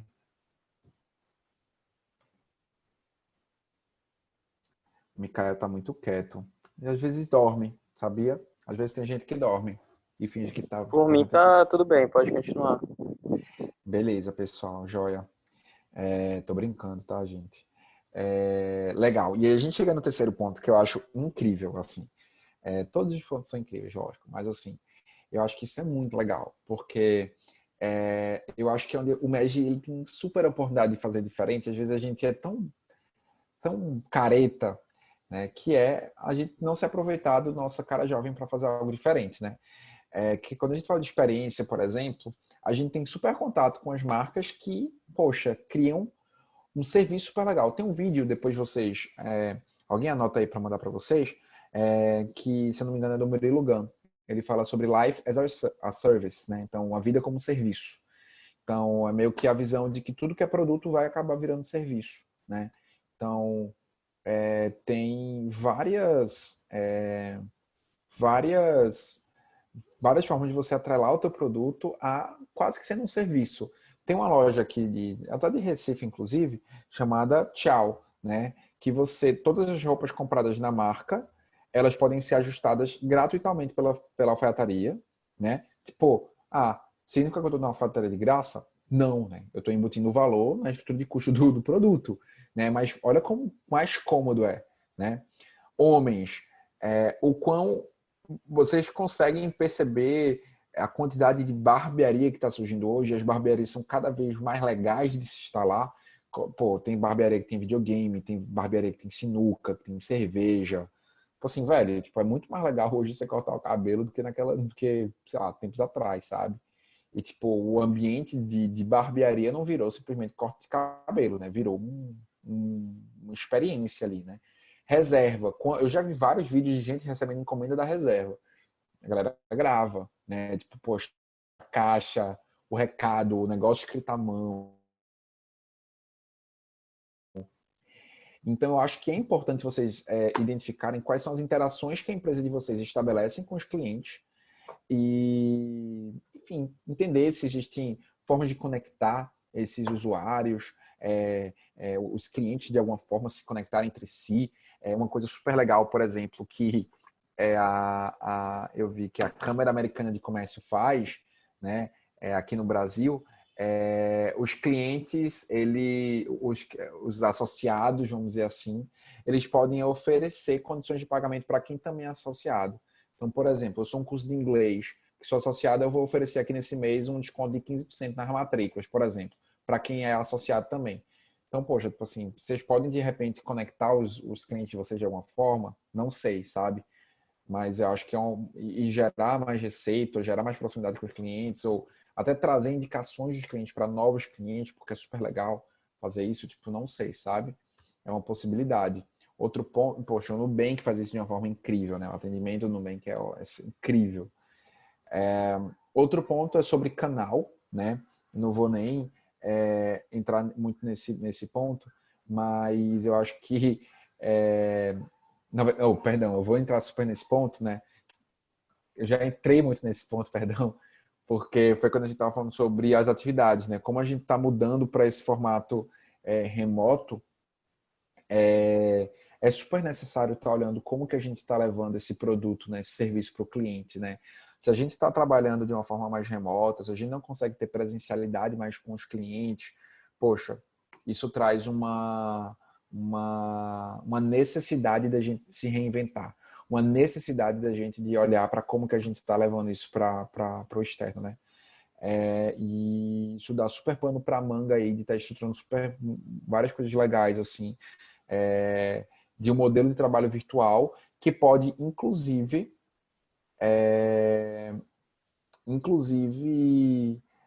dar expertise para abrir a regionalização de cliente de vocês. Então, ao invés de atuar só no estado de vocês ou só na cidade, talvez esse modelo faça com que vocês aprendam a vender para outros estados, né? Ou para outras cidades dentro do mesmo estado, né?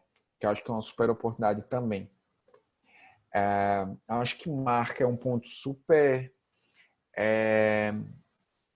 delicado, porque a gente geralmente associa a marca com grandes empresas, né? Geralmente, mas, poxa, existem pontos dentro da marca de vocês que vocês podem estar utilizando isso para ser reforçado, e eu acho que um grande caminho é por meio de legitimidade.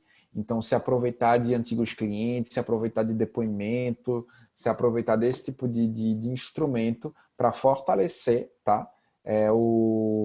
A marca de vocês, e o respaldo, né? O gatilho da autoridade, de a gente já fez isso antes, a gente tem esse compromisso.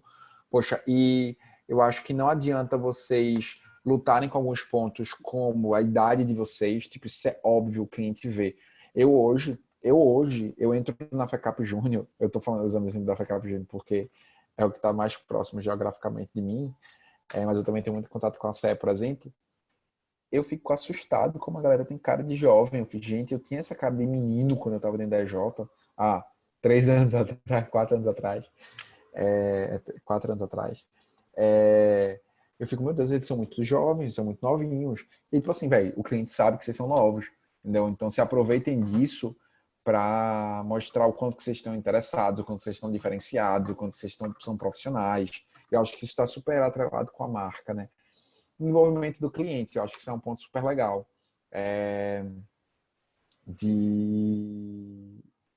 Beleza, Emily, obrigado. E aí, poxa, quando a gente fala de envolvimento, se existe alguma forma da gente interagir com o cliente, se aproveitar de co-construção das soluções com ele, poxa, sei lá, a gente está olhando aqui para nossa metodologia de estruturação, sei lá, vou usar exemplo sei lá, design de interior, por exemplo, né, um jeito de arquitetura. Poxa, a gente está olhando para a metodologia, ou então para como que é a forma de trabalho. Poxa, será que não dá para trazer alguns clientes para coletar um pouco de como foi a experiência deles em relação a isso e co-construir um novo formato de trabalho em cima disso? Ou como que a gente consegue deixar vivo, né, aquela questão de depoimento que eu falei, né? A gente sempre se aproveitar do contato que a gente teve com os clientes e por aí vai. Enfim, né? Bom, eu não vou entrar muito nisso aqui, mas eu acho que é super legal para exemplificar de algo que eu, enfim, considerei que é super próximo da realidade de vocês, que é sobre o AdWords na Google, né? No estudo do Google, né? Que ele foi uma inovação que ele tocou em 8 pontos, né, de inovação. Por exemplo, enfim, ele só não tocou em rede de engajamento dos clientes, né, de uma forma extremamente direta, mas de uma forma indireta ou direta, ele tocou em vários pontos desse modelo de inovação. Então, eu acho que o mais importante é entender um pouco de o que é que eles trazem, né, e aí isso ainda falando do Google, que podem ser possíveis encaminhamentos para vocês, tá? Então, eu acho que um grande ponto importante é, primeiro, analisar que tipos de inovação são maiores oportunidades que vão trazer melhores retornos para vocês e explorar de momentos de brainstorm, de criatividade, mas também de um processo, né, guiado para isso. Então, acho super legal se questionar o que é que está mudando no mundo, o que é lacuna, ou seja, o que é necessidade do cliente que a gente não consegue atender, contestar o que é que... Poxa, a forma como a gente faz hoje é a melhor forma? Ou então, o que é que outras empresas júniores estão fazendo, outras empresas de mercado estão fazendo? E começar a se questionar, a levantar perguntas, né? Em paralelo a isso, super importante estar entendendo alguns padrões. O que é que as empresas elas estão fazendo hoje? Poxa, se todas as empresas elas estão fazendo, sei lá, um modelo mais ágil de trabalho, isso é um padrão, né? Ou então, poxa, se todas as empresas estão investindo em, sei lá, uma venda sei lá, talvez sei lá, uma venda por meio de um canal, sei lá, LinkedIn, sabe? Poxa, vendendo aqui através do LinkedIn, poxa, isso é um padrão que pode ser útil para vocês, né?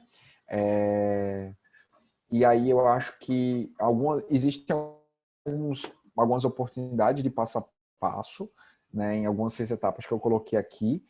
Não vou entrar muito nelas, porque eu acho que tá bem descritinho aí para vocês darem uma olhada, mas eu acho que é um resumo disso que a gente falou, né? Tipo, entender qual que é a necessidade, quais são as limitações, o que é que mais pode ser oportunidade de inovação. Aumenta o repertório, pesquisa muito, tipo, visualiza e enfim, abre a cabeça para o que pode ser feito e, de fato, cria, identifica a oportunidade, enfim, vai jogando aí alguns questionamentos para identificar essas oportunidades, né? Então, poxa, o que é que eu posso inovar? Como que eu posso inovar? Para depois vocês, de fato, convergirem para a inovação, né? Que é quando a gente fala de a ambição inovadora, né? Ou seja,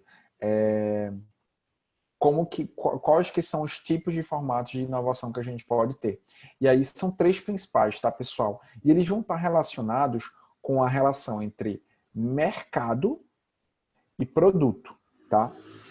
Em relação ao mercado, quando eu estou falando de inovação, eu posso ir de uma inovação super disruptiva, a ponto de, não, eu quero entrar em novos mercados, eu quero atingir necessidades novas dos clientes que eu não atendia antes, ou então, não, eu quero servir aos mercados que eu já atuo, tá?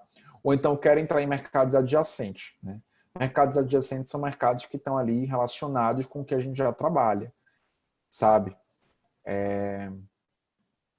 E aí a gente tem no outro eixo a questão de produto. Então, poxa, para isso eu vou ter que desenvolver um novo produto.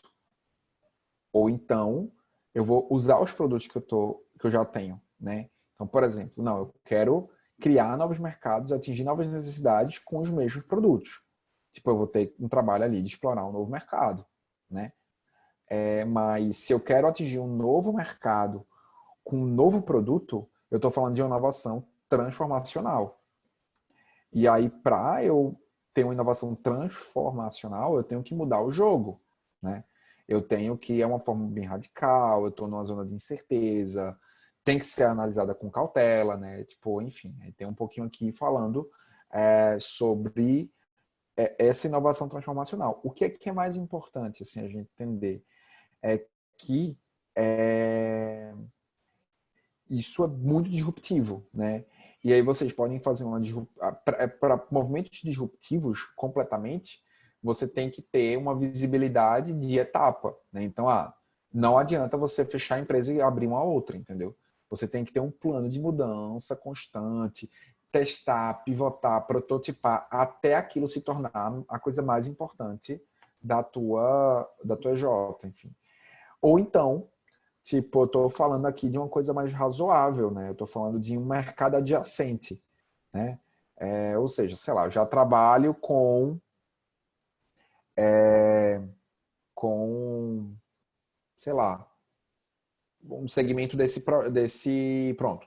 Eu já atuo com o segmento X da minha cidade. Eu agora quero ir para novas cidades, por exemplo. Isso talvez seja acho que isso é mais um mercado existente. Um mercado adjacente é, por exemplo, eu já atuo com restaurante, tá? Eu já fiz projetos para restaurante. Mas agora eu vou começar a fazer também para... Eu posso ter o olhar, por exemplo, de...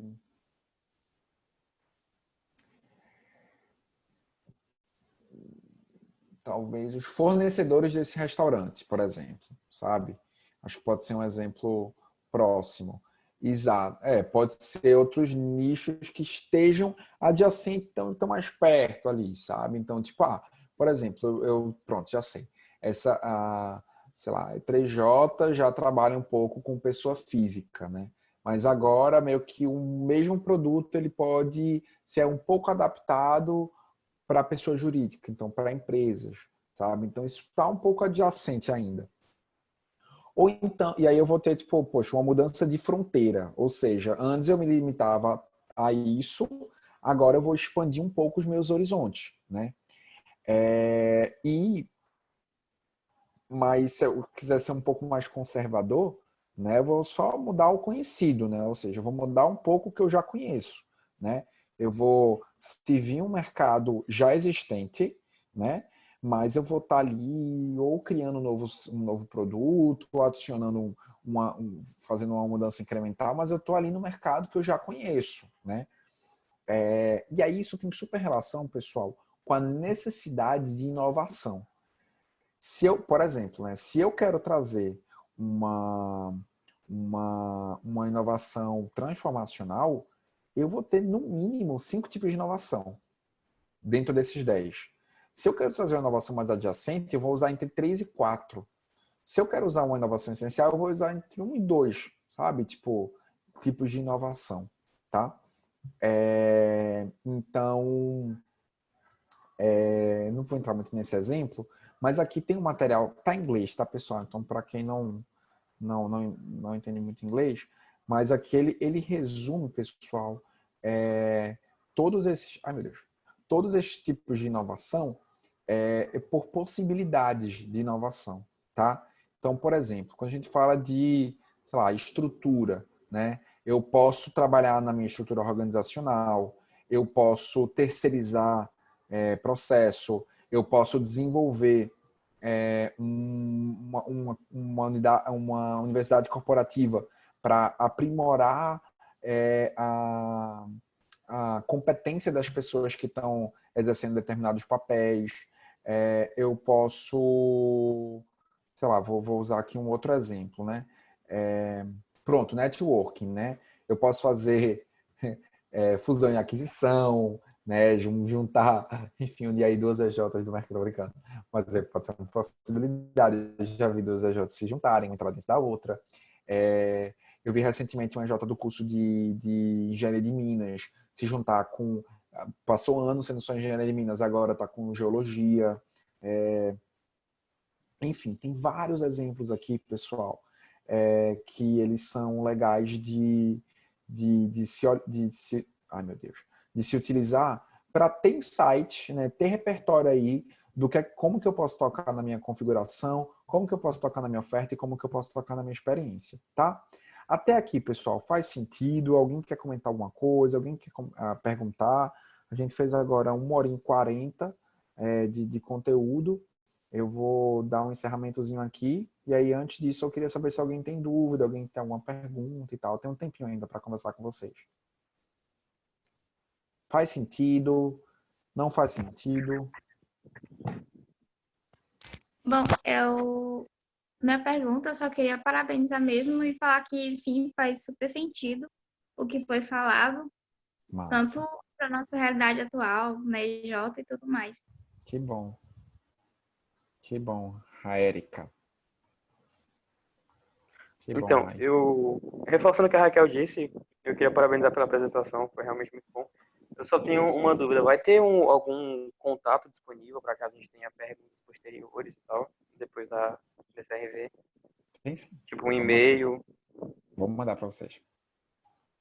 Beleza, obrigado. Nos Nada. mais, obrigado. Imagina, Cadu. O que mais, pessoal? Alguém tem mais algum ponto? Beleza, então. Gente, muito, muito, muito obrigado pelo tempinho. Que bom que vocês gostaram. Eu estava super preocupado aí de não trazer algo que fosse ser útil para vocês. Eu acho que o maior desafio, eu gosto muito de falar isso, né? O maior desafio de vocês agora, ele vai ser sempre ter muito mais postura empreendedora para fazer acontecer do que o ego de fazer perfeito, tá? Então, vocês não estão aqui para fazer uma indústria, pessoal. Vocês não estão aqui para fazer uma empresa júnior que tem 1000 práticas e processos super bem construídos ou, enfim. Vocês estão aqui para entregar valor para o mercado, sabe? E não esqueçam que ser alto impacto é ser referência. Então, de fato, sejam, sabe, essa referência, pessoal. Porque existem EJs que vão estar olhando para vocês e vão estar se inspirando. Então não levem isso com ego, sabe? Levem isso com oportunidade de vocês fazerem de fato algo relevante. Para mim não adianta nada vocês terem um título de alto impacto se vocês não são alto impacto, sabe, pessoal? Se vocês têm uma estrutura extremamente arcaica, se vocês não são ágeis, se o trabalho enquanto liderança de vocês é pífio, tipo assim, tipo assim, não adianta, sabe? Tipo, ser algo, vocês não de fato serem o que o MEG poderia ser, sabe? Vocês são as pessoas que têm mais oportunidade para isso. Vocês têm maior grana do que todo mundo. Vocês têm um histórico de EJ maior do que muitas outras EJs. E não, assim, não queiram entregar a empresa perfeita. Vocês não vão entregar nunca a empresa perfeita. Vocês não vão entregar nunca a empresa. Sempre vai chegar alguém que vai achar. Se vocês acharam algo que a gestão passada achou, então sempre vão achar algo da gestão de vocês, tá? O objetivo de vocês não é entregar a empresa perfeita. É entregar a empresa muito melhor do que vocês entregaram, com novos problemas. Então, vocês pararem para pensar. Quais são os problemas que vocês estão vivendo hoje? Quais são os desafios que vocês têm hoje? O que é que impede vocês de crescerem 10 vezes hoje? Não 10%, mas crescerem 10 vezes. Né? Se daqui a um ano alguém voltar e ter esse mesmo momento com vocês e as respostas elas forem iguais, vocês não cresceram nada. Vocês podem alcançar o título de alto impacto da mesma forma. Mas vocês vão ter simplesmente sido mais um nome numa ata, numa foto, numa parede, entendeu? O desafio de vocês vai ter postura empreendedora, fazer acontecer. E não fazer perfeito, fazer um negócio melhor, a prática mais robusta. Tipo, não, velho, tem que ter postura empreendedora. Se vocês fossem empreender, a empresa fosse única e exclusivamente de vocês, o que é que vocês fariam de diferente? Eu acho que essa pergunta vocês têm que fazer todos os dias. E se olhar no espelho todo dia de manhã e se questionar se vocês estão, de fato, sendo a melhor liderança para a projeto de vocês. Porque é isso que vai fazer com que vocês sejam, de fato, alto impacto. Beleza, pessoal? Muito, muito obrigado. Aqui tá meus contatos, tá meu telefone certinho, tá meu e-mail, se vocês, enfim, precisarem, mas pode mandar WhatsApp, eu acho meio estranho receber e-mail para um bench que pode ser feito por WhatsApp. Então, eu fico super, super, super feliz de ter compartilhado um pouquinho de conhecimento com vocês, conhecimento que eu conheci, que eu adquiri com muitas dessas pessoas que estão aqui nas fotinhas. Eu faço questão de levar eles comigo nas apresentações no coração. E é tudo isso. Beleza, pessoal? Aí, para quem não entendeu, né, essas pessoas são o time BJ 2019, tá bom? E é tudo isso, pessoal. Muito, muito, muito obrigado para junho aí pela oportunidade. Estou super feliz de poder ter tido a oportunidade de compartilhar um pouquinho com vocês do meu conhecimento, do que eu aprendi e aprender com vocês também. Beleza? Antes de fazer alguns comentários, nada menos, nada mais do que agradecer bastante a presença do Beto. Imagino que a galera está explodindo de ideias aí. E aí, só uns comentários rápidos, né? Tipo, frisar a importância do que foi dito aqui, que, por exemplo, vocês têm que trazer um propósito e um significado ao título que vocês, tipo, conquistaram até o momento, alto impacto, que querem conquistar, né?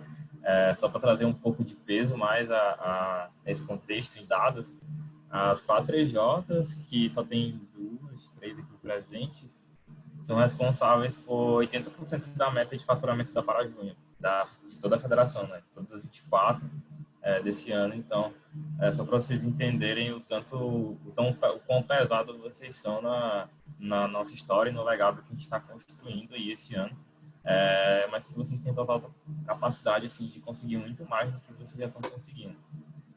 E acho engraçado que umas coisas, né, eu já tinha falado aqui e a galera dizendo, nossa, novidade, mas não escuta o João. Beleza, notado. E aí, só para finalizar, galera, se alguém tiver mais algum comentário, eu ia fazer, senão a gente vai finalizar, que já são um pouco perto de 2 horas. Comentário, com a lamentação, chifre, modo livre. Eu acho que essa reunião assim, foi muito, muito importante para ser mesmo. Pode falar, João. Tipo, só queria agradecer pelo conteúdo e tal. Foi muito bacana, muito proveitoso. Gerou 500 insights na cabeça de todo mundo e tal. A gente tá até brigando no grupo agora por causa disso. E também, tipo, fico muito chateado pela adesão, assim. Foi um conteúdo muito massa, teve um planejamento muito bacana. Só que, tipo, a gente tem poucas pessoas aqui. A gente teve, acho que no máximo, umas 14 pessoas assistindo e tal. O que não é tão interessante vendo que, tipo, das 4 EJs dá em torno de 50 pessoas, assim. Então, pouca gente tá participando e tal. Show, mano, bem lembrado isso. E eu acho que vocês têm muita responsabilidade de entender e trazer a importância, né, desses momentos para a trajetória de vocês e para o legado que vocês querem construir esse ano, porque o objetivo é fazer com que vocês realmente alcancem a melhor versão de si e da EJ esse ano. Então, seria muito foda ficar só falando de modelos de negócio, assim, por 2 meses, assim, para a EJ que, tipo, já tem isso meio que batido, construído, assim, sempre renovando, mas inovação é um ponto assim, muito necessário de se falar.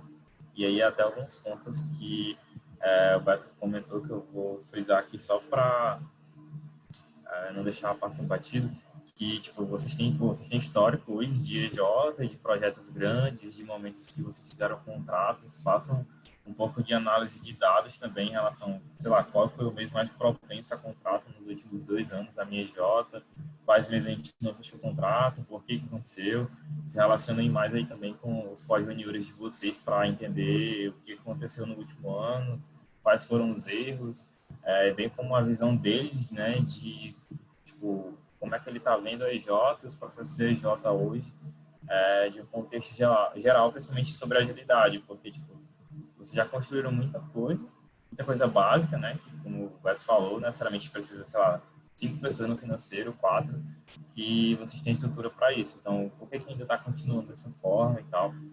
Então, foi só uns comentários que eu achei necessário, assim, frisar, por mais que já tenha sido falado muito. E eu queria só pedir para vocês ligarem a câmera aí, que eu quero tirar uma fotinha com vocês, já que ninguém... Amiga, a gente já teve 4 horas de reunião hoje, a gente tá muito feio. Liga, Lute. Sim, e ainda mais com câmera Que é isso, ligada. minha gente. Vamos embora. Liga a câmera, pelo amor de Deus. Para Letícia, Olha a minha Robert, cara aqui. Thaís. Bicho, teve formação do pé hoje, velho. Não deu. Vamos embora, meu povo. Liga Bora, essa Micael. câmera. Eu estou açaí, velho. Acho que tô com boca preta, pelo menos sei. Minha gente, meu sonho é tomar o verdadeiro açaí.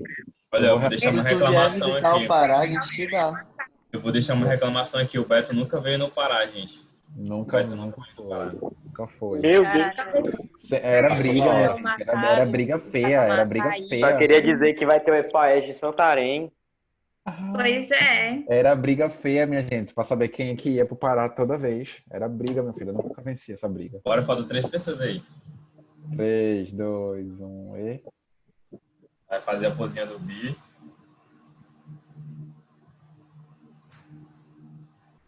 Valeu, galera. Boa noite Tchau, pra tchau, vocês. pessoal. Mais uma Obrigadão. vez, muito obrigado. Falou, Obrigado, falou, valeu. Alberto.